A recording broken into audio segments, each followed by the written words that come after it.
think like a collective Smithsonian thing. Yeah, exactly. The Smithsonian was supposed to run it and conduct it way back in what 2016. I think 2017 when Trump was president, I believe. Yeah. It was like over $1 million. I think it was like not over like 50 million. Something was like, it was like 100. No, I'm sorry, $150 million in funding it was, and then it kept getting deducted, and then it came completely partisan and some Freedom 250. Pretty much some money laundering operation. Yeah. His boys, And you saw the result. I mean, you saw what it was. It was completely partisan. Nobody showed up. the Patriot games happened. That shit was goofy, man. With Pat McAfee. Mm. Pat was there Yeah, he was like the host or this. of He the was of like the Patriot games. national ceremony. He was something. I didn't see any, but he was. Yeah, the It's same Pat route McAfee. ESPN is It's going. embarrassing, but it's Pat McAfee. Yeah, you see that? That's the ESPN route. That's where they going now. Getting rid of anybody that has any kind of dissent or kind of this right wing look of overcorrection. Let's get all the social justice stuff out. Let's not. Let's just get back to just dead air talking sports. Yeah. Like, how can we get the country back? Because sports has always been something that is unifying for people. No matter what background, if you're watching your team play and you at an arena or a stadium or whatever the case may be, it is something that works. But some things are just too polarizing, man, and some things need this attention. And I'm sorry, it's not going to be ESPN getting rid of Ryan Clark and Damian Woody and getting rid of certain people who may had or may have been outspoken or whatever. It's not. It's. I'm sorry. We just nobody's going to just go back to that, especially Yeah. how And it's not gonna get rid of racism in sports. it's not. You know what I'm saying? They act like racism didn't happen in sports. It 100% happens all the time. And it's all to base who's in power and to appease the power and Yeah. agenda that they want is just disgusting. It's just like, man, this is the route you decide to go, you decide to take. And now you wonder why nobody's watching. Welcome to the podcast, the Correctly Mistaken podcast, alongside my brother Punch. That I mean, boy, Osei. So, been quite a week. mm-mm. I mean, in terms of, well, I would say a weekend. I mean, it was a crazy week. Everything that goes on is in administration and politics. It's a crazy week. But some news this morning went down where we're gonna talk about a little later. With King Jeffries and Jared Kushner getting together, going to the New York Times. They both went to the New York Times. It leaked that Jared Kushner reached I out to him. saw that. That's something to talk about. There we'll get with that in a moment. But on Tuesday night we had another set of primaries, and to the surprise, shocking, um, down in Florida, where somebody who I must say I saw viral videos of her down in the Florida house with the bullhorn. I seen her when she did that viral when she went viral when the I think the in Jacksonville where she's from, the Dollar Yeah. General was shot up by that racist white supremacist, and Ron DeSantis go down there and won't even proclaim that it was a white supremacist, and that look that she's giving him the whole time when he's sitting there talking that still shot. Oh, that was her. And Yes, then I did not put that together. I remember that. yes, yes. And who was out spent 16-1. And Alex Vidman, who we all know who he was, his brother is a congressman here, his brother, but he was the one, Alex Vidman, that the establishment candidate, somebody that he literally ran on. I was the main witness in the first impeachment of Trump. That wasn't successful. It's interesting how they even the impeachment alone, the media is like great. And to say I impeached Donald Trump, I was the witness. I was the one, the whistleblower that said it wasn't a perfect phone call when he was trying to, get some stuff out of Joe Biden and withhold aid from Ukraine. He said, "Hey, look, I was the one that leaked it, and because of that, you need to vote for me." I mean, that's literally they ran him on it. He didn't even live in Florida that long. He just moved down to Florida. His wife's a racist. Did you see in terms? Well, I'm being facetious, but she had some comments that she posted that were viral, basically attacking Angie Nixon. That came across as very racially charged. Wasn't he a black guy? No, Alex Vindman's not black. Vindman, Oh, he's Jewish. okay. White Jewish. Okay. Okay. Yeah. I only know the lady that won and who she's running against. Honestly, Yeah, it's Alex Vindman who was in the primary. He doesn't matter. I mean, it was crazy because it's such a monumental win because spent 16-1. 16-1 is crazy. And then she wins by 12 points. Yeah. It wasn't like it was a squeaker. She crushed them. She crushed them. She crushed them. All on the ground. Because also is interesting because this is why it makes this race. Yes, it's a uphill climb against Ashley Moody because of the fact I think they say they have like 1.2 million more registered Republicans than they have Democrats. You gotta get Republicans come out. Get the independent vote and that black vote. I think he won like one area statewide. She won the rest of them. But we're talking about Angie Nixon. And we're live from a land where we got this. Sure. Or their insulin is radical, then call me a radical. If believing a mother shouldn't have to work 3 jobs just to keep a roof over their heads is extreme, they call me extreme. Oh! But where I come from, right here in Duval County, Duval. these things are not radical. They're not extreme. This is just basic human decency. It's caring for our neighbors. And I don't know about you, but I was taught to love my neighbors. That's what guides me. Some folks like Ashley Moody like to claim the mantle of morality, yet their actions tell a very different story. Yeah, they do. But we put actions behind our words. So Ashley Moody can call it whatever she wants. She can call us whatever she wants. But in November, she will call me senator. Let's go. She called me senator. Let's go. Let's go. Yeah, I rock with her heavy just from a little bit that I've seen. I was so fired up off that. Because it goes to your point, Punch, what you were talking about in terms of leaning in to what you believe in. I mean, yeah. If you believe they want to call us radical, call us extreme. Because make them explain it. Make them explain what makes wanting everybody to have health care extreme. Yeah. What makes me want to stop price gouging? What makes that radical? Yeah. That we want to make sure that corporations can't do anything they want with you in terms of economic squeeze you, be able to raise prices on you, or be able to not pay you shit, give you shit wages. Like, is that radical?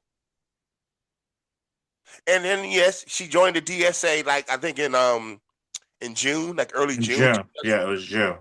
Joined. Because she feels in line with her, and they do. And it's so funny how everybody's trying to use the DSA. What drives me crazy, they all of a sudden the media doesn't understand somebody's agenda to a party's platform. All of a sudden, that's weird. That becomes a mesh where now, if you are part of that party, automatically, automatically you support the entire platform. And when the Republicans, they would actually say MAGA Republicans to regular Republicans. Or maybe you're different from MAGA, or you're more establishment. Oh, so now there's you make some difference. Oh, there's a difference now. But when it comes to the DSA, because on their platform it has some views of abolish prisons, abolishes the Senate. Now, in ways of how they go about doing that, because in a lot of ways, I talked about abolishing the Senate in terms of what the fuck do they do anyway? Yeah. Sorry, Auntie. Happy birthday. Oh, happy birthday, Auntie. Today. But I mean, I need somebody to help me understand how come that's the case. All of a sudden, there's the questions that she's getting, Meet the Press, and the next day she's doing the rounds, because that's what I like about it, because Medicare for all, this stuff is so important. You want to win too, even if she does lose, because of the fact that you're getting this stuff out to the mainstream, different policies that mean something. But I also think that she can win as well. So don't get me twisted. But also the things that we're hearing is getting put to the forefront now. But you see what the DSA, in terms of, because they have some policies where they're asking her, do you think that's going to be a distraction to your platform, to your agenda based on their platform? And she's like, that's a distraction to y'all. Straight up. That's what she told them. Like, that's to y'all. That has nothing to do what I got going on at all. That's y'all want to make this a distraction, because that's what they want to talk about.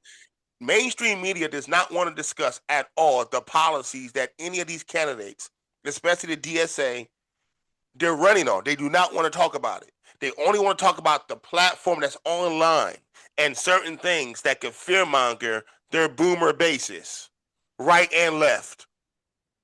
And abolishing the Senate, abolishing prisons, just on its face, seems like, oh my God, abolish prisons? Let people just run free? I'm not going to critical think more than that, but I'm just going to think all she wants is that nobody can get in trouble for nothing. No accountability. You could just murder and steal and rob, and everybody would just run free. Obviously, no. But at the same time, when you do have those phrases on his face, they want to focus on them. And Angie Nixon joining the DSA because it's to get that platform, to get that support. I understand why she did it, but at the same time, I bet she's like, damn, here they come. Here come all the media. They're going to keep talking about the DSA and Hassan Piker, Gayle King. What the hell was that? Did you see that? No. It's another hit job from Gayle King. Yes. And the great words. Don't make me invoke Snoop Dogg on this joint. Well, basically, matter of fact, let me go ahead and see if I can. You remember what Snoop said about it, right? No, what he say about it? I forget what he say about it. I'm a text it to you in the chat because I don't want to get canceled before told that I hate black women because I repeat Snoop. I'm just joking, Chad. I'm just joking. It's like that. Trying to find. Oh, here we go. You don't remember that? Oh, I gotta even look. I ain't even looked it up yet. I'm over here trying to find this real quick. So you want to start a podcast, but you're not sure how. No, not yet. Yeah, that's not it. We started one already. Matter of fact, I said not yet. Yeah, it's been a little while. It's been a minute. I think it's like episode 73, 72. While you're looking for that, I say let them fearmonger, man. I think that we have to make them make that argument on why discussing abolishing the Senate is so not optional, but Pete Hegseth's pastor says women shouldn't vote. Right? That's the coalition that they're building on that side. Right. Right? The DSA, for whatever it's like its flaws are, it doesn't have objectively bad ideas. Reimagining the government isn't an objectively bad idea. Women not being able to vote, right? The head of the household, the husband, is the only person that should vote, is an objectively bad idea. But that's not what gets focused by mainstream media. Right? They can always separate their views from those people. Well, I don't agree with everything he says. Exactly. Oh, that, little radical, little extreme. I don't agree with everything, but he's an R next to his name. Yeah. And they're like, okay, cool. But what Democrats are like, how dare you? I'm appalled. Why is your party fractured from the middle? And you get it from mainstream media, corporate media. You have to understand the policies that these candidates are running on to get people aware. Well, it's almost they're incentivized for the status quo. Gayle King is incentivized to make sure the status quo remains. Corporate media is incentivized to make sure this stuff remains.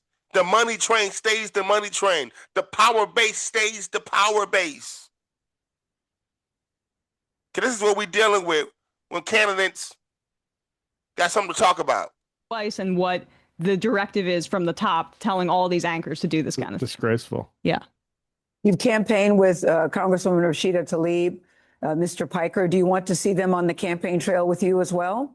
So I have not campaigned with Mr. Piker, not sure where the information came from. I have campaigned with Congresswoman Rashida Tlaib.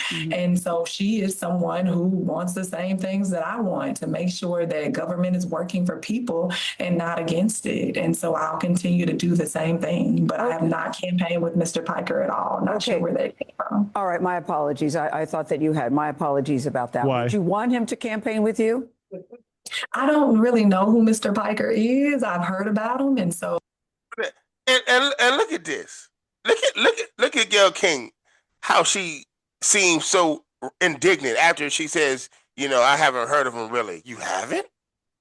Like watch how she even looks. Watch this look right here.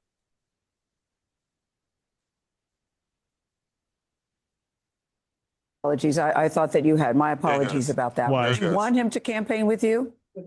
I don't really know who Mr. Piker is. I've heard about him, and so. Pause it. Go back. You had to say the face that she saw. Because you just see this. I've seen this, Joe. It's amazing. The face that she gave. Like, you don't remember? Is this the face you got to pause off? Heard of him? I watch the face.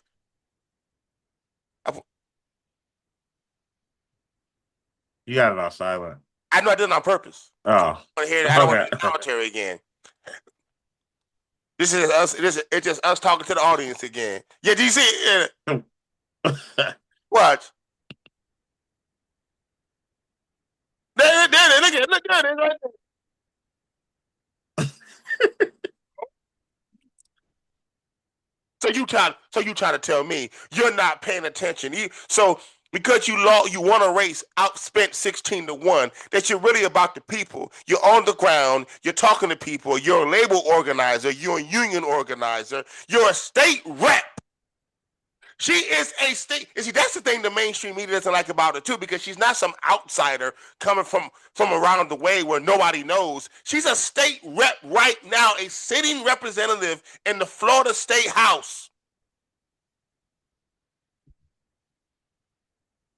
And the focus is about the people of Florida, not Hassan Piker. And look at the face right here. Oh, look at this, y'all. This is mainstream media and capitalized. Right there. Yep. Did you read what did you see what I said? Snoop said. You remember that? I think we can't say it, y'all, but I think they're seeing it because I shared the screen. But see, hey, We just said it. We just put it on paper. You can read it yourself. He didn't say it. You can read it. Yeah, that's what Snoop said. That's what Snoop said. He apologized. But the fact of the matter, this is what we're dealing with right here. Barry Weiss, crazy ass CBS, figured out a way to connect her with Hassan Piker, so therefore we can connect her with him. Then we can say she's anti-Semitic.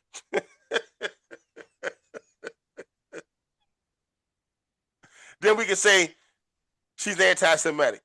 That's been every interview I've seen with her has been that thing. Nothing about her policy, nothing about Medicare for all, nothing about abolishing ICE, nothing about universal child care, nothing about affordable housing, everything about. So you joined the DSA. Yes. So do you believe that we should abolish the Senate? So are you a capitalist? Tell us about defund the police. What is your views on it? Like none of that's her. None of that's in what. It's important, but it's not what she's running on. Not what she ran on.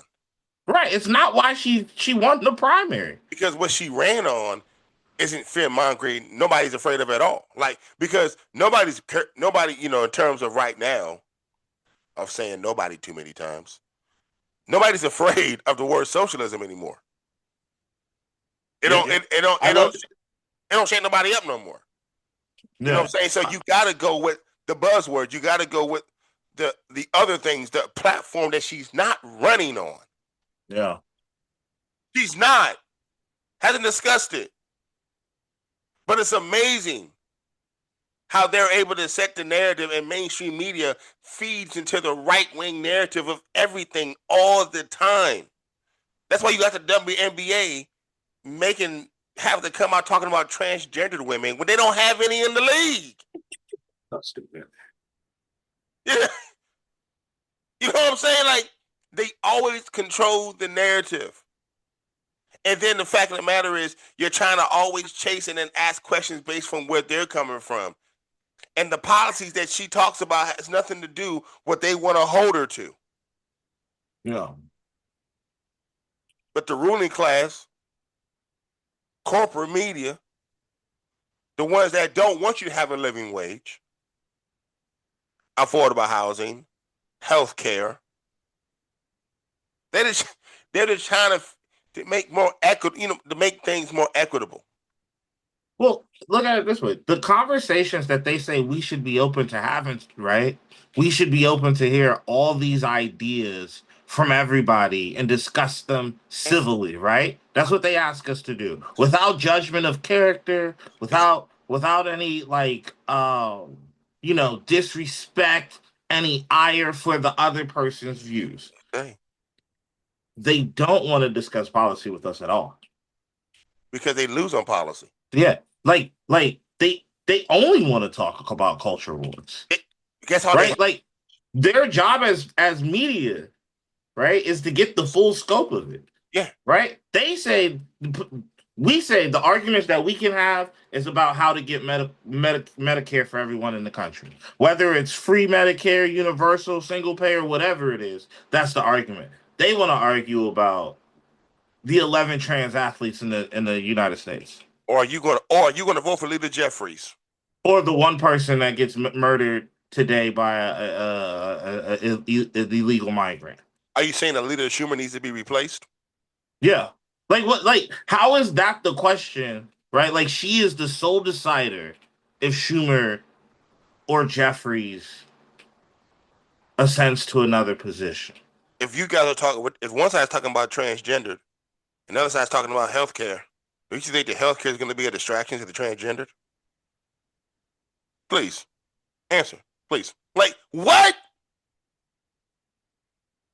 But it's so funny if you're just the average person, not our audience who listen to us, but so many people are the average people who look at that and see that and look at it and says, "Oh, that makes sense."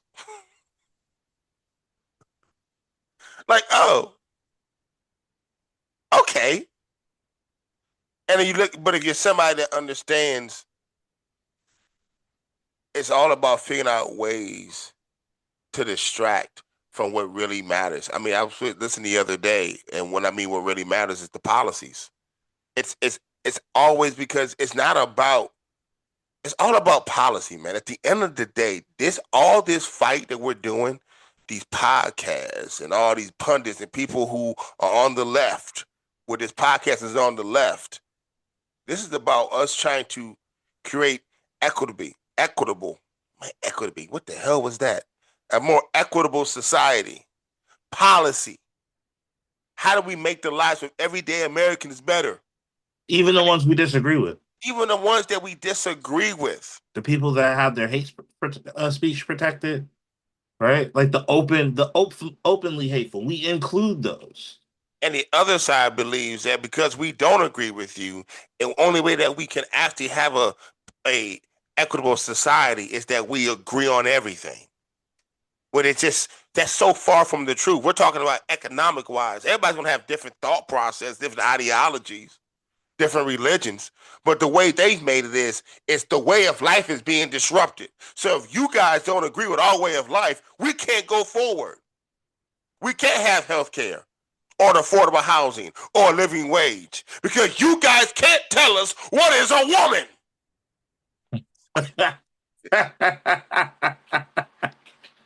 That's exactly what the fuck they say too. That sounded so stupid. But that's verbatim what they be saying. Makes it so terrible that they go to the voting booth and they vote based on the fact that the Democrats can't explain what is a woman. So then when they go and vote for that, and then health care and food assistance and cancer research and gas prices go high, tariffs, everything goes a wire. Everything's just shit. But at least you know the definition of a woman. It's like, and it's what they get them focused on. Right? At least we don't let men in women's bathrooms. That's the winning argument. But see, that's why I always say that it's not that they're good messengers, right? So they're gonna get that 30%, which is the base, right? But it proves the economic conversation is winning. The Democrats for the last 10 years have not had a real economic conversation with the American people. And the Democrats still don't. Yeah, they still don't. That's why she can win in a place like Florida where they told us it was impossible. DSA does. You won't win. You won't even win the primary in the South, right? Right. Jacksonville is the South. It's the South. By all measures, Jacksonville is the South. Right? And they told us that because our ideas are so radical that we want to get Medicare for all, money out of politics, money in your pocket, right? Right. Right? That's her message. That's the message. That's her message. That because people on our side say that they want a more socialist government, it's a message that can't be delivered out of states like New York. I think this shows that it's crumbling even more than when New York won. I said when he won that primary in New York, that's the first block. But Florida, that's like taking the floor out. And I looked at her opponents, her opponents, like what her page says, what her website says. Ashley Moody. Yeah, it Not says nothing. Yeah. There's no you go to Angie Nixon's page and it's what our priorities are. I sent you the list, right? It's what our priorities are. You know, you go to Ashley Moody's page, it's literally, I'm going to support Donald Trump. And I think that should be an easy argument to win anywhere because they live in Trump's America. Right? Yeah. We should not be losing the argument when everything is as bad as it is now. Right? By almost every measurement, it's super bad. Oh, yeah, you pulled it up. Right here. Angie will fight for the working families guarantee, Medicare for all, free child care, free paid family and sick leave, a national rent freeze and moratorium on evictions, a universal jobs program with inflation adjusted wages. Now, are they going to say Ashley Moody? Extreme, radical, extreme, She extreme. hates America and our freedom. Extremism. That's what they're gonna say about it. That's what they already say about it. She hates America and our freedom. But what is a woman? You tell me. You want free child care, but can you tell me? Now, women are usually, the majority of women are usually daycare providers, you know. So, what do they look like when they serve the kids? Is it a woman? It's like, what? Like, Is it a woman? That's funny. mm, That's funny shit. is that I do declare universal child care in pre-K. Like, these are policies that other countries have. And then they ask how they pay for it because they always ask us how they pay for it, right? It's right here. And we can have an argument where is this enough to pay for it, right? Yeah. That's a political argument. Or how much goes towards it? What does it Yeah. go to? Where does it come from? What How is do it? we sustain it? What's it look like in 20 years? That's the debate. You can have those debates, but the fact of the matter is we don't have those debates because they don't want to talk about that. They don't want to talk about taxing the billionaires so that everyone pays their fair share. Prioritize the needs of everyday Americans instead of spending trillions on war and violence overseas and getting big money out of policy. They don't want to discuss those things. They just want to talk about how this is radical. This is communism. But the DSA said they want to abolish the Senate and defund the police. And you know she says she wants to defund ICE. That means she wants an open border. We definitely don't need open borders. You know what they say? Even though we're now on the border, every state is a border state. Everything is a border state is funny. So so even in Florida, and this is what we're dealing with. Because at the end of the day, right here, where we'll pay for it and how these policies are so important. What they would do, New York City, Mondami's having something go on right now with the free child care, universal for 2-year-olds, getting ready to expand it out. And what will pay for it is a tax on billionaires. But what happens when Republicans get into power? What do we have now? Tax cuts. Permanent tax cuts. Permanent tax cuts. Remember, our the working class tax cuts expire 2028. No tax on tips. No tax on tips. No tax on overtime. Y'all got about a year and a half of that left. All that shit sundowns. They don't tell you about that neither. Because at the end of the day, ultimately, the policies that go to everyday Americans, where it's so funny, everyday Americans vote these people in. But then all the policies and the permanent policies go towards the few. That's crazy in itself. Yeah. And the fact of the matter is, we have people that are trying, that are fighting for you, for me, that actually care about people. And she says it all the time. And the DSA, because the Democrat Party, I would say, still don't have an agenda, an economic agenda. In terms of... Hakeem Jeffrey said the other day, he agrees with the notion of fixing the medical system, or the healthcare system. That's as far as they've gotten. Yeah, then he said, in 12 years. I don't believe in Medicare for all. Yeah. I'm not on the bill no more. On the bill no more. And you know what? I would be okay with that being a point that he said, right? If there was an alternative healthcare plan. But 14 years in, and all y'all still got is a concept of a plan is unacceptable.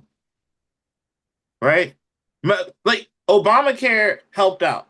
It has a lot of things wrong with it, right? It doesn't go nowhere near far enough. And it needed tax subsidies in order to Yeah. halfway affordable, not even affordable, because it's still So people.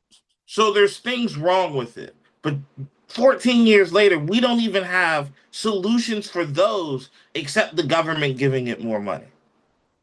And then at the end of the day, it's easy for Republicans to attack that because if you're just giving it more money and not doing the reforms that it needs, and at the end of the day, really, it's just the tax subsidies. That's the only thing that was keeping the premiums low. Because Reasonable, and they weren't low. they weren't low then. They were not low. They were even. I could even argue they were reasonable. Yeah, I can argue that they weren't even reasonable. But people figured it out how to in their budget. You know, it is what it is. I need health care. No. I'm going to go about doing it. But it took those subsidies. But every other country, developed country in the world, has health care guaranteed at the free to the point of sale for every single citizen in their country. And the most we could get from the potential future Speaker of the House, which is what? Top 5 most powerful positions in government? It's like third in succession for the presidency. Yeah, it's like the vice president. Is it the speaker or the secretary of state after the vice president? President, vice president is the speaker. Okay, so the third most powerful position in the U.S. government, the most he can offer the American people in a highly contested midterm year is, I agree with the notion of fixing our broken healthcare system. Well, That's all we got. But that's all he has. And that's what that's why at the end of the day, you know, if you can see the division, even with Jared Moskowitz the other day was on CNN. Yeah, he was talking. He said something that made me click on that show. That De Blasio, when he was talking to he had said something to De Blasio when he was saying what did he say? What was that last part that you were just talking about? What did he say? Who, De Blasio? Yeah, but you were just saying something just now. Oh, that the Hakeem Jeffries about the notion of fixing our healthcare system. And with Jared Moskowitz, when he was talking about how the whole what I told you they were going to do, and an opportunity to make him the first black speaker. The first black speaker. We have an opportunity to do that.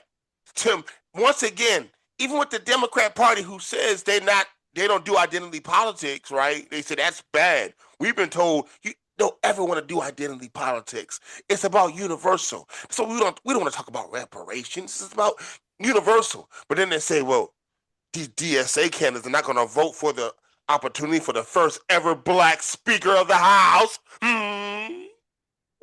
That's funny. Are they not? I'm grossed out when white politicians do that. Honestly, I'm grossed out when politicians do that and they're not black. Period. And what Jamie Moskowitz did there is trying to throw that back. Like, yo, this is an opportunity that you're going to allow squander by having us fight and that all be unified bullshit. But it's about policy. Because the Speaker of the House is powerful because he's the only one that can bring bills to the floor. Now, is there a strategy of if the Democrats take back the House of, okay, do you have to think about voting for Jeffries or not? I can see that strategy, that debate, because the question is, do you have enough votes to have somebody else? Does he have the majority of the caucus already that's going to vote for him? And then if you only got like 8 or 9 people who really can't move it nowhere, then it's like, are you going to continue this on and not keep the House going, I guess the business of the House? But at the same time, that's when those votes are small like that, that's when you got to get concessions. Yeah, that's called leverage. And exactly. Right? So it depends. That's the reason why that's why we build the coalition. One candidate at a time. Yeah, we know, you're not going to, the progressives aren't going to take over, but that's what you have to do. The more, got like 7 DSA coming in, I think, potentially. They potentially, right? But Jared Moskowitz did make me think on that. And the comment he said on that show was, are you going to throw all of that away because it is free? right? Yeah. And as empathetic as I am to what's happening in the Middle East on behalf of the American government and on behalf of Israel and the Palestinian people and everyone else that's affected, the answer should be no. Yeah, it should be, but that's different. I different, understand people's difficulty, different every place you go. Because if you're in Michigan and you need Dearborn, you just but can't. but You know what I'm saying? even then, again, I understand the difficulty in in siding with a side that's not much better than what's already happening now. But if you're in Michigan and you have a family where you've lost 40 family members, right? So the Democrats and the Republicans look much the same to you. I can tell you there's no progressives on the right. But see, Jamie Marquez, he's a genocide denier as well. Well, no, that's what I'm saying. So You won't the even truth is that we've always had to build coalitions in America, right? Yeah. Since the founding, there has been a mix of ideas. There were abolitionists that helped write the help write the or sign the Declaration of Independence. They had to sit in the rooms with people that probably were disgusting to them as slave owners, right? And they had to do that shit for 200 years. But see, the thing with Israel, bro, is that they're infiltrating all over the country. Like in Indiana, the governor announced a deal with Israel in terms of one of the Israeli company coming there. Like it's a whole lot of different situation where this is a country trying to. It's almost like you just saw that bill they did, that authorization bill, that mesh our But they intelligence. already have one whole side. So the fact of the matter is, They I got all the Republicans. but then they owe about 95% of the Democrats. And that's what I'm saying. But there's no progressives on the right side. But see, Right? but you have to speak to it. This is the thing. You can't be delusional. I don't think I don't think And that's not what's happening. And then the fact of the matter is, but see I'm saying you can. and our Some money, some of us can. and our money still needs. Cause think about it. Our money keeps going over there. It can stay over here to do other things. Like the situation is, it's not even that Israel. They're their own country. That's the thing with Israel. It's the foreign country. Well, and they're committing a They genocide. want. We're not saying yes to should apartheid stop.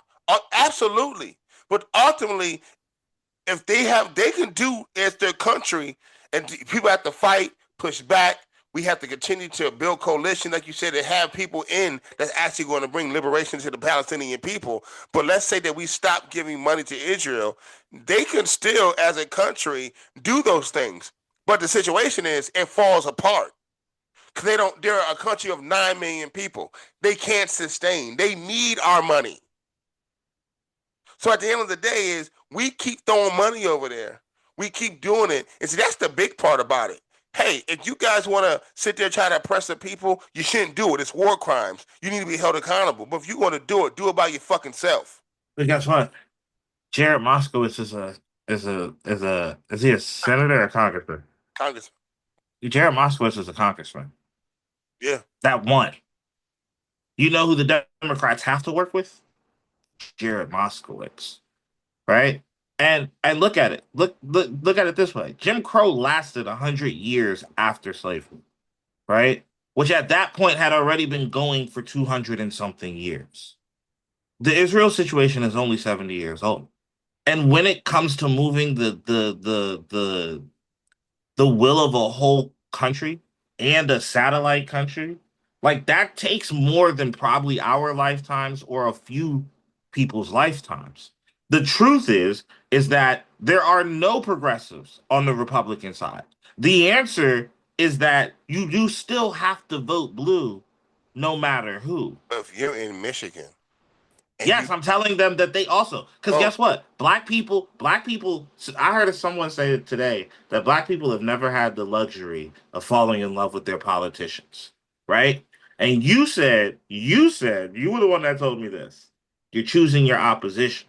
Now you could choose the Republicans, right? And we can see what they're doing now. Ever since the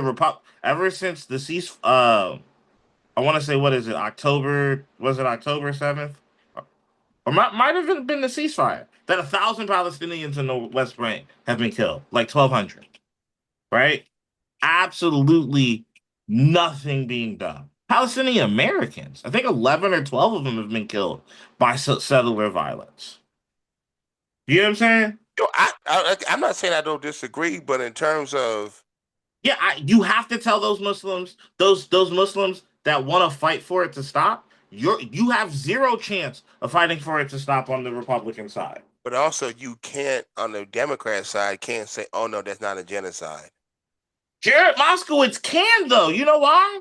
Because he lives in a place But where people think that. what's going to happen isn't that we're going to lose elections because our leadership is still lying to the people that matter. These young people not fucking around. Yeah, I get that. And that's the thing. They're coming up. They're not fucking around. You can't sit there and look But more people die if the Democrats aren't in there. I get And it. they can't say they truly care if they choose the worst option though. But do you think that they're actually going if they're going to continue to give money and let Israel do with stuff with impunity? Do you really think ultimately anything's going to change here? I don't. Hold on. What was it? Ask that again. Do you think if they say, well, you know what? Hey, we got to win. So let's just ignore the fact what they're doing, what we're doing in Israel and what they're doing. Let's ignore that fact. Let's just forget about that all by itself. Did the Democrats say that? Yeah, if they say that. Do I think that it would change something here? And that will make policies here be America first policies. No. And I'm also no, I don't think it would make policies in America better. Right? But I also think it all connects in a way. I think this shit really all connects, man. No, I agree with that, but I also think that I'm not asking the voters in Michigan or the voters that oppose Israel, which most of us do, right?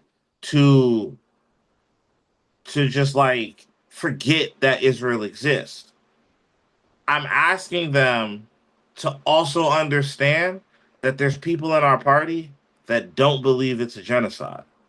And we have to include them because they're in our party. Chuck Schumer doesn't believe it's a genocide. Chuck Schumer is extremely powerful. And I'm not saying that we have to kowtow to him. You just have to understand that they are on they're at home, they're going to pass more, they're going to put more bills on the floor that favor what you want to be done than the Republicans will. Now, how we fight to get what you want to the top is a conversation that we can have. But our party exists with people that do not believe Israel is wrong for the crimes they're committing. And that's just the fact. So when people say you also like But see, I don't think they don't believe it. I think it's the die of we know where our money comes from and we're going to drudge through it and not focus on it. Yeah, but those people won.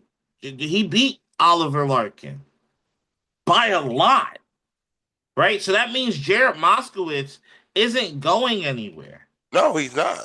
Right? He's not going anywhere. So you have to work with him. I'm not saying it's fun, but the same way that the abolitionists had to work with slave owners, that is the makeup of our country. Oh, see, Jared Moskowitz is not going to be for Medicare for all. Wait, but he also won't vote to take away the subsidies. He's also not voting and that's what I'm saying. If you care about the issue, you can't say you care about the issue and only choose the nuclear option when you don't get everything you get. Do you think if they get the majorities back, they'll try to overturn and bring the ACA subsidies back? No.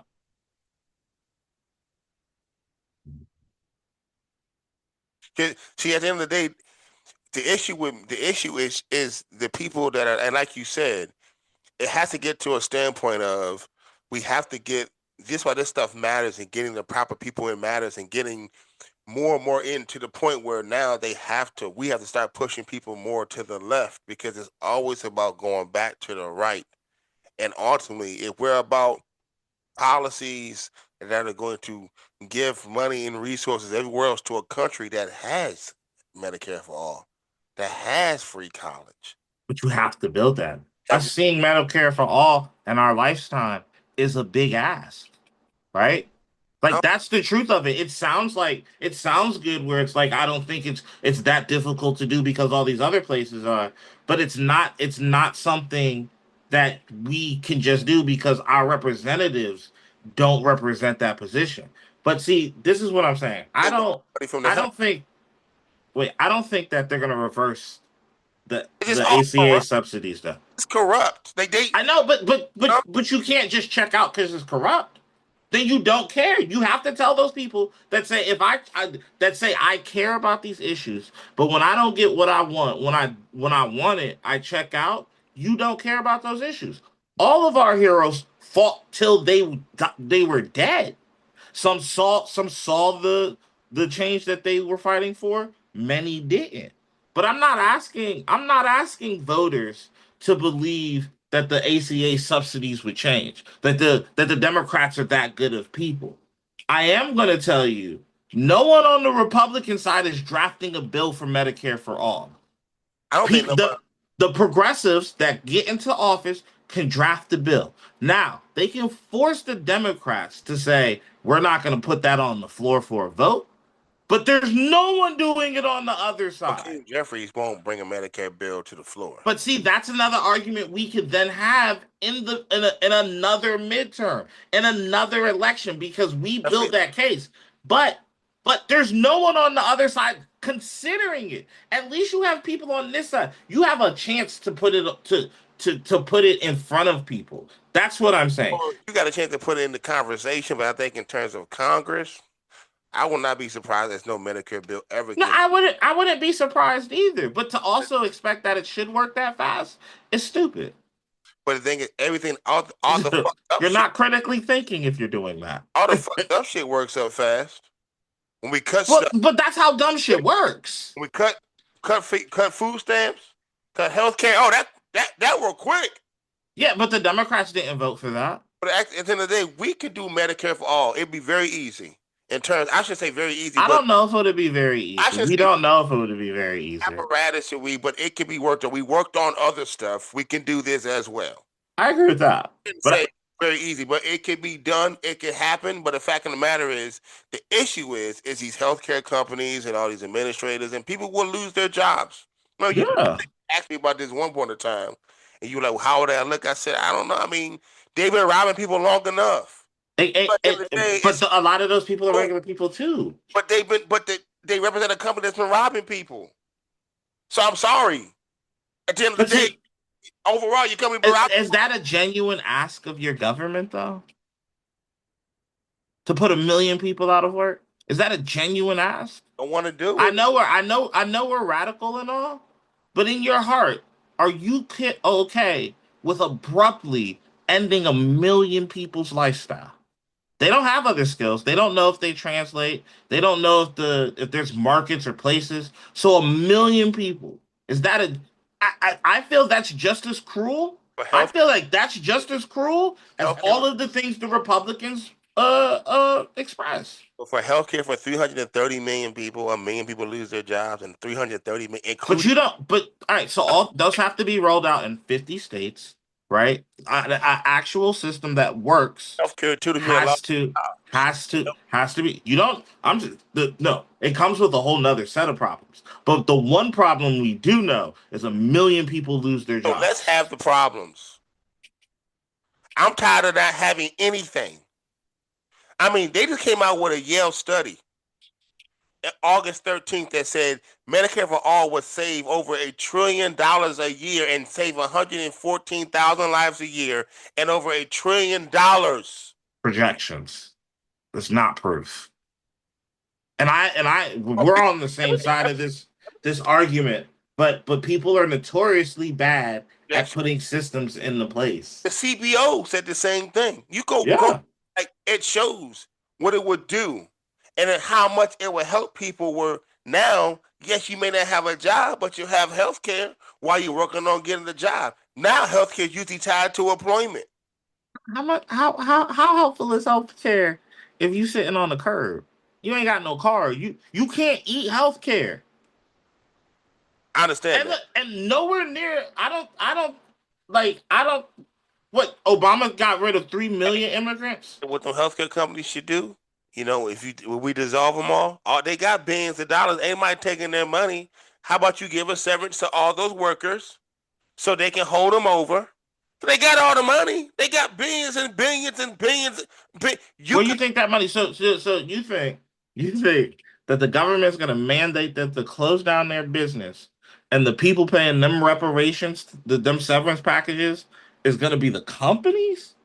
I'm talking about the healthcare if they dissolve. Now, obviously, yet who knows if that would be the case? You're right. I'm It just saying, won't. It 100% won't. We've dissolved monopolies, in and a the people brighter got world, richer from us dissolving the monopolies. I'm gonna say if the healthcare companies went away because we got Medicare for all, and they still sending all that money. I mean, what they gonna do with it? See, I think we oversimplify the healthcare problem, and I'm a Medicare for all advocate. But But they this comes with a whole nother set of problems. have to because, dude, it's enough is enough. Too many people are going bankrupt because of a cancer diagnosis. Too many people Agreed. are being told this 100%. after healthcare you're going to die. Too many, but so it's like I understand what you're saying, but I do not care. I'm gonna oversimplify it the fuck out of it. Because at the end of the I day, agree. people need healthcare. People should have a right to it. It should not be a 100%. privilege. Shouldn't be something that you have to work for. You should have a right to it. Every man, woman, and child. And you're right. It is going to be it's going to be. Is it a big huge haul? Absolutely. Yeah. But you know what? The thing is, it needs to be simplified to the point of people need health care and they should have a right to it at free. It should be free at the point of sale. Period. Because right now, we pay the most money in healthcare in the world and have the worst outcomes. Because it's a whole for-profit system. Our healthcare companies are in the fucking stock market. You can buy stock in United Health. And look, I understand. I get nothing's easy in terms of making a turnover from here to there. But guess what? It's time for some transformational change to happen in this country. Agreed. In order for this country to survive, what we're doing now, this end stage, late stage crony capitalism, this over the monopolizing, regulation, no regulation, these companies are doing whatever the fuck they want.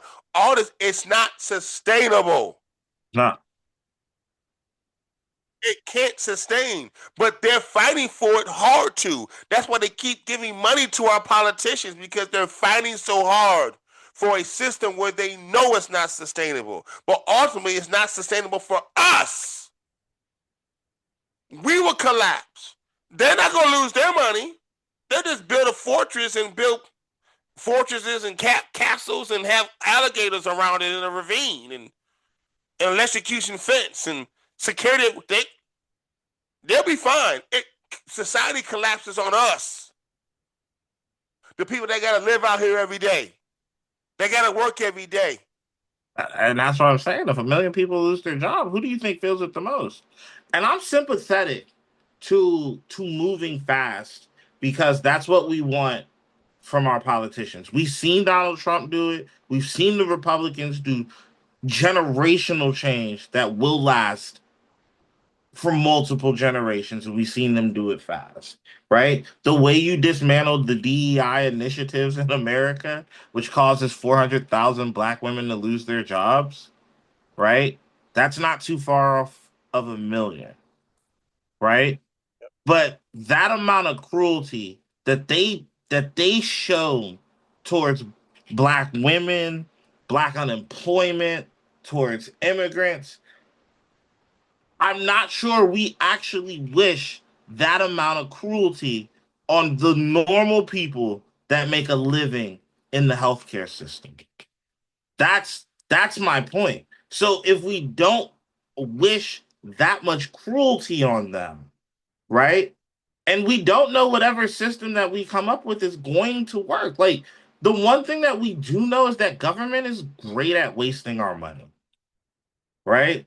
So I think it requires a little bit more thought and a little bit more, probably a lot more time than we can actually put our what we think it should be, right? Like, it's probably a lot longer, and the only way we get there is if we leave shit on the table.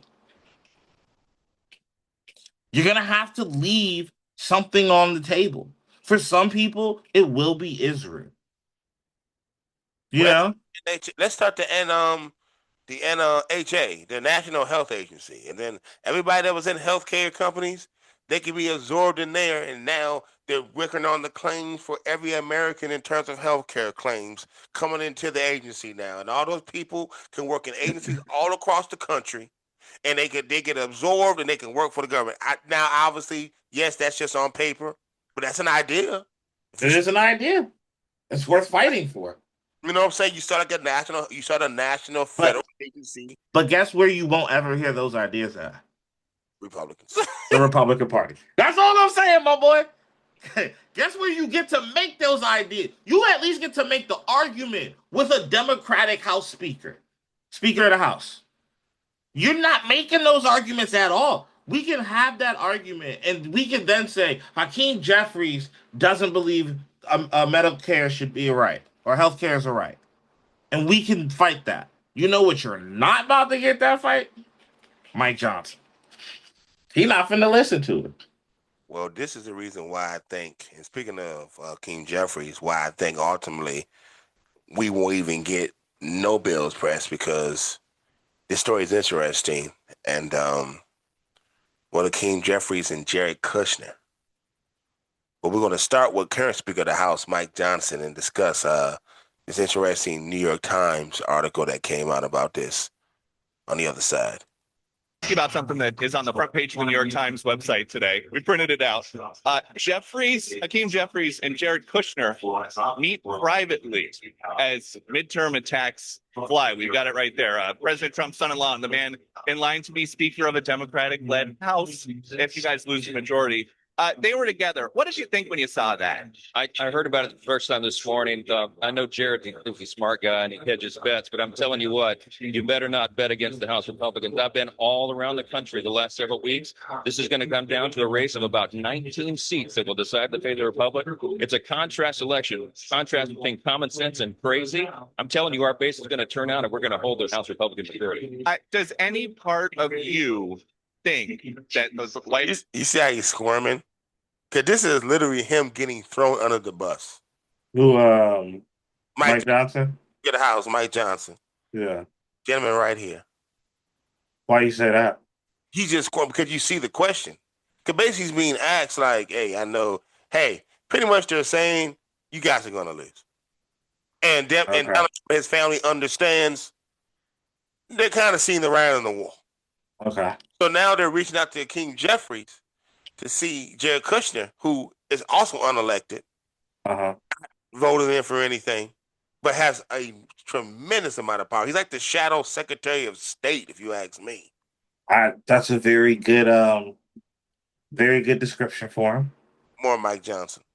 House might be trying to figure out which Democrats they can work with if Democrats win the House, and that is why they would send Jared Kushner to meet with Jeffries. I don't know what that's about. I know Jared has interests and lots of other things going on. He's not really directly involved in the admin, at least in the day-to-day in the White House. But I would tell you this. Mike, was that a shot that Mike Johnson just took? Was that a shot, Mike Johnson? Not the whole Mike Johnson, who, Jared Kushner's not really involved in the day-to-day. Nah, he's the shadow Secretary of State. I've been on a nonstop tour. This is my pit stop, Peter, on a 30-day nonstop campaign fundraising tour. First pun. There you go. There you see, I said pit. I get it. Swear at the 259 Scar Pit. I did it, Peter. I had a pun. I did it. Had a pun. Look at his face. Look, I already did it. I already got a pun right. Oh, look at me. Is it not funny that I'm dry and I lie and I'm an election denier and I just say I'm a man of God, but I lie all the damn time? Look! I can't.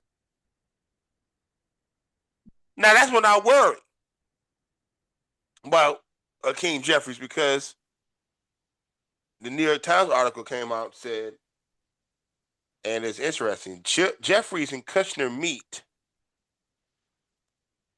as midterms, meet privately as midterms attacks fly. New York Times article basically stating the Trump family realizing, you know,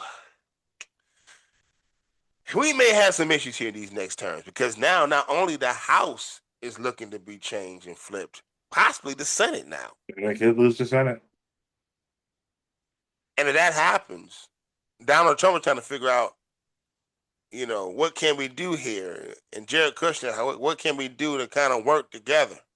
Because if you notice, Donald Trump really hasn't said a whole lot of stuff about Hakeem Jeffries lately. Hasn't been saying nothing about him. Hasn't been. But now for Hakeem Jeffries, now this is the thing. Now, I understand politics and having to work with people.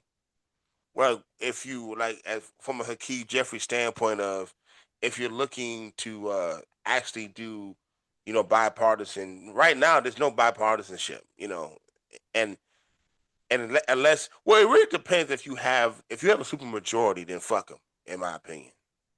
100%. You know what I'm saying? But if you fuck, we got a mandate. That's called a mandate. If you got a supermajority. We got supermajority. It's a mandate. Then we just got to go cook. No. Got to go cook. But the fact of the matter is, if you don't, and you need to work with them. Yeah. But the question is, you coming over to our side. It's not us coming to your side.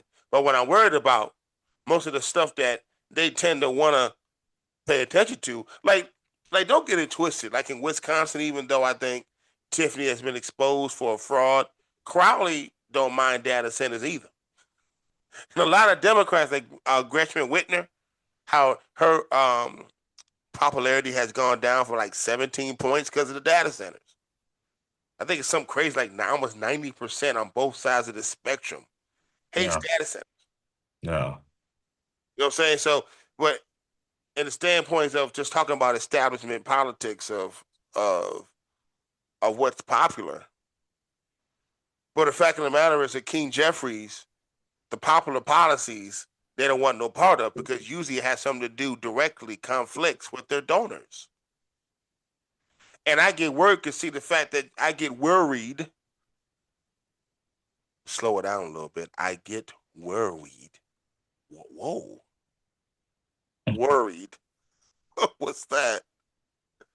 When you got a Hakeem Jeffries wanting to meet with an administration that's caused so much harm and damage, and you ultimately look at it as if they're not even worried about the American people. They're worried about, look, they hustling. Hey, look, man, what can you do to stay out of your way? You stay out of our way. Can we meet you in the middle of some things? We don't want to go through all these subpoenas and all these hearings. Really don't want no part of it. What can we do? And my question is, if I'm Hakeem Jeffries, what are you asking for? What's the concession that you need them to make? Or are you saying we're going to look the other way as long as certain policies or certain are still met in terms of foreign policy or tariff policy, whatever the case may be? I don't know. I'm speculating. But whatever policy that Jared Kushner or the Trump administration is looking to either roll out or preserve, or maybe they're trying to do some, say, with their own asses, they're definitely hedging their bets. And Mike Johnson sitting there squirming because he's like, oh my God, this is like throwing me under the bus and saying, well, hey, you can bet against Jared. You can bet for Jared Kushner if you want to. Or what do you say? You can bet, you can hedge your bets if you want to, but I will not bet against the Republican majority. What are you talking about, bro? Trump knows, like, damn, we did so much. They about to turn on us. Hey, King, hey man. hey, bro, talk to us, bro. What can we do to make sure we kind of bring the subpoena levels down? We don't want no subpoenas, no impeachments. What can we do to get through these next 2 years? Would you just let Donald do stuff around the White House, and will you let him decorate shit? Will you just let him do that without giving him problems about the reflecting pool? Would you let him work on his vanity projects? Like, I don't know exactly what they're looking for. I wish I was a fly on the wall for that meeting. All I can see is the King Jeffries just selling us out like the dope that I think he is. I can see it because Maybe we got to look at Hakeem Jeffries' record. I don't know enough about his. Hakeem Jeffries take money from everybody. Think about Has he not done anything for the American people? Zero. I mean, Does he not champion any issues? You could champion, but what have he got done in Congress? That's what I'm saying. Has he got anything done in Congress? Or yeah, he's in Congress. He's in Congress. We can look at that right now. See, like I don't have a problem with either one of them meeting because this is how I look at it. We exist in the world with a lot of people, right? And some of those people have a lot of power, right? Now, both of these people that meet, when it's time for these powers to conflict, right? They got to figure out how that's going to happen. If we win the House, Hakeem Jeffries wins the House, the people are going to expect mass oversight, right? But as angry as we are, we also know that the two impeachments were a major distraction against getting actual shit done from the Democratic side, right? So I agree. I don't know his record enough to say that he's going to sell us out. I'm not a huge Hakeem Jeffries fan, right? Just based off of rhetoric, not based off of voting action. But that is how government works. That's how it he sponsored a couple things that come into law. The Slain Officer Support Act of 2015 passed to the Senate, signed into law, provided acceleration tax benefits for charitable contributions benefiting the families of NYPD detectives. Jeffries was sponsor of the Keep America Refugees Operational Act 2018. It reauthorized programs involving volunteers, communities, partnerships, and education within National Wildlife Refuge System. And then also the First Step Act. The bill became law in December 2018. But he wasn't. He was not the lead sponsor. He was a co-sponsor, and that's pretty much. And those are some of the highlights. Not a lot, but I mean, they also don't get a lot done in Congress. So, and see, that's the issue, man. They don't get nothing done ever, and then they act like they do shit like this. And they're like, "See, what? Look what I've done." And then sometimes now, what I should say too. They are, especially in the House, they do districts, and a lot of times they may get some funding for their district and stuff for projects and for programs, and they have because really a representative is for their district. But the issue is when it's time for the big national bills, the stuff that can help citywide, statewide, nationwide, those are the ones that always seem to come up short because those conflict with the donor class. Like doing a living wage to like living the living wage to $20 an hour, people would say, what it's going to do for small businesses.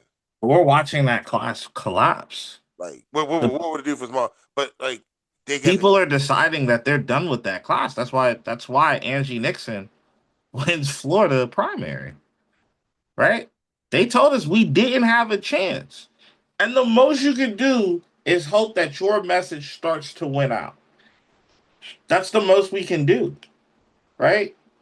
But that's campaigning, being a political athlete. Yeah, and it showed that there's not a war chest big enough to get the votes if the candidate is compelling enough to say, hey, look, I'm the person working for the people. right? My whole platform is to get money out of politics. That has became a true. It's become true for the fact that she won the primary. But if she wins the Senate seat, the South is falling soon, right? Like that's guaranteed to happen, That's true. right? Yeah, that's true. Because the only thing Trump has right now is his base. Well, Everyone else is gone. that's the reason why though it does help, even if she doesn't is not successful ultimately in this Senate. Yes, even if she's not successful. The infrastructure. It Yeah. really built in the DSA, and it builds a chance to be able to flip a state ultimately. Maybe it only takes 2 more years. You know, they fuck up two more years. Maybe she's there in 2 years. But it's really bad now. And it sometimes it has to get reversed. And you know, for Florida people, Oh, like we said, sometimes this shit got to get it's worse. Florida though. We did a They used to not having shit. We did a podcast about that a couple months ago. Yeah. It's got to get worse. And it's Florida. They used to not having shit. It's already a red state. And look, they're gonna say the same thing about Jeffries when he has to meet with a DSA member, because he will. You know, Especially he's going to. If we get the numbers that we think we're gonna get, the progressives, the DSA, the left, he's gonna have to meet with someone that they're gonna be like, oh, if you need DSA votes in order to pass anything, he needs them. that's when. And that's how you should. That's how they should wield the power that they have. We're not passing shit. You know what I'm saying? They should Joe Manchin it. We got to get something. Maybe not all of it, but we got to get something. You gotta give us something. The great words of Denzel. I'm from around the way. I'm leaving here with something. You know what I'm saying? We gotta have some concessions. This is enough of, once again, the left always capitulating to the establishment like they did last time. They always capitulate. When they had the shutdown was actually working, then all of a sudden they decided to cave in. And then what did the Republicans do next month? Did they ever bring back any bill for them subsidies?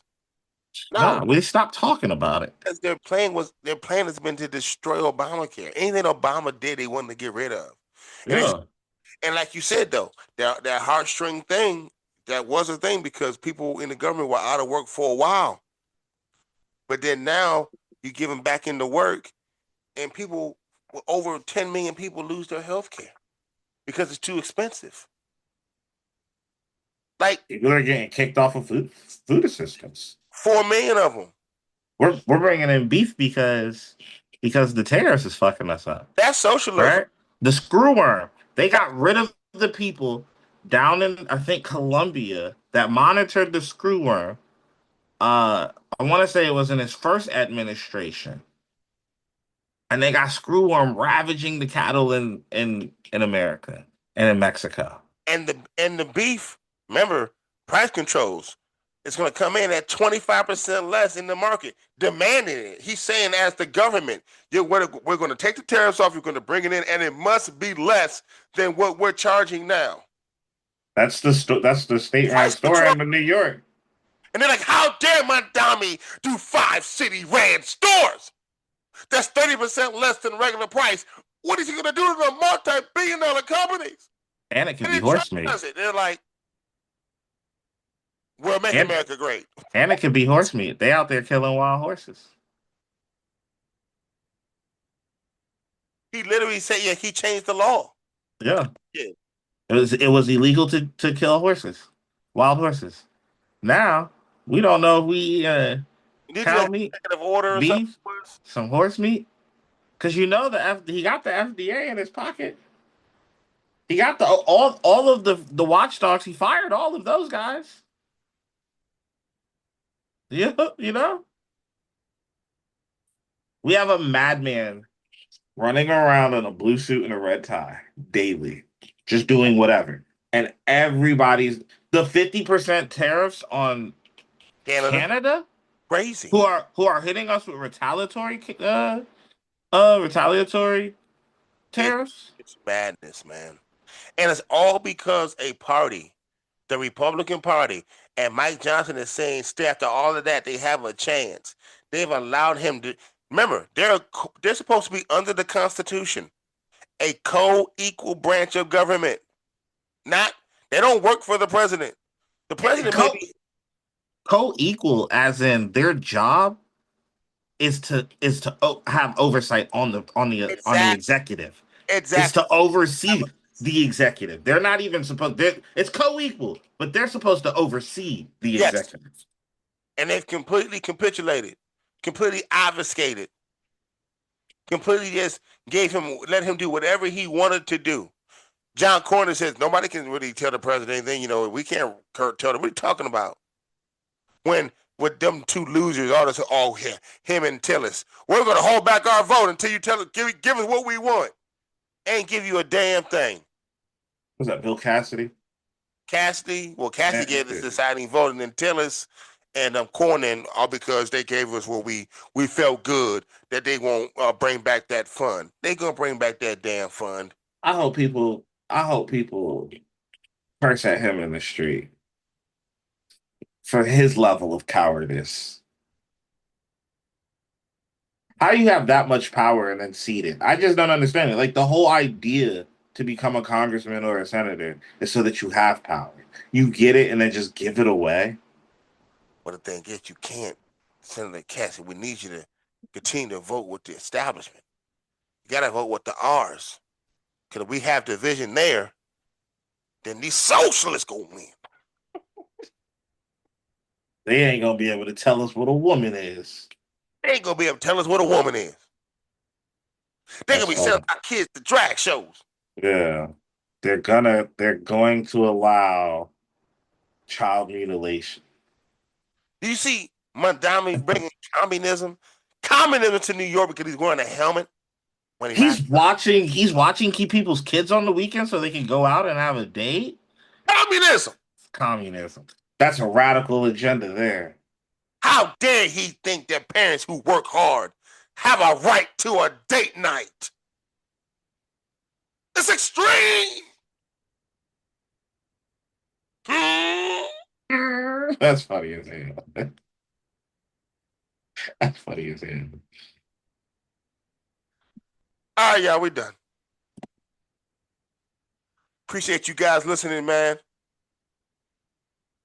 Another episode, I think episode like 74 or 75 or maybe even 73. I can't keep track. You know what they say. Episodes fly when you're having fun.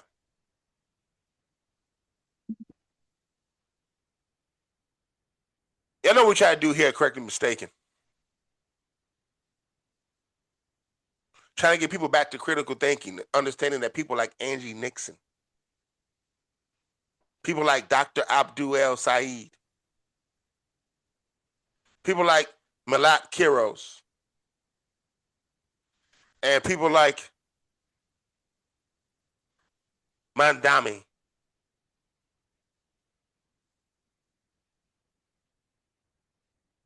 We're trying to get to a place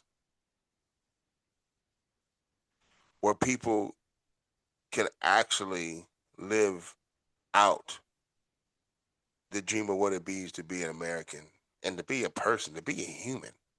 I mean, it's almost what it means to be a human. And what I mean about that is like humans need creativity and they need other people. They need, breath and fresh air and be able to create, be able to fix problems and try to come together and solve issues and not be bogged down with the stress of life and having to work 3, 4, 5 jobs and make ends meet. And nobody can be creative because you're too busy trying to put money on the table. I mean, food on the table. Hell, you try to put money on the table. Yeah, I'm about to say. I'll do both, my boy. My boy. Hey, no, you can keep going with that money. Yeah, you can put that money on the table, bro. I need that too, my boy.